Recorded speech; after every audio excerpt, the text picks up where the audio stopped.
Understanding, battling an illness. Hello, everyone. Welcome back to our channel. Today, we're diving into a very meaningful expression that's widely used in English: battling an illness. This phrase carries a lot of weight and emotion, and understanding it can help us not only improve our language skills but also empathize with those who are going through difficult times. Let's explore what this phrase means, its connotations, and how to use it correctly in conversation. When we say someone is battling an illness, we are using a metaphor that likens dealing with an illness to fighting a battle or war. This phrase suggests that the person is actively fighting against their disease, implying a struggle that requires courage, strength, and perseverance. It can refer to any kind of illness, be it physical, like cancer or heart disease, or mental, such as depression or anxiety. The key components of this metaphor include struggle. The word battling implies a hard and ongoing struggle. Adversity. The illness is seen as an adversary or enemy. Strength and courage. The person dealing with the illness is portrayed as a fighter, showing bravery.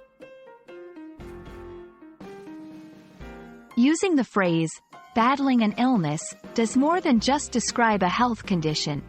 It conveys respect and admiration for the person's effort and strength. It's a way to acknowledge the hardship they are going through without reducing their experience to merely having a medical condition.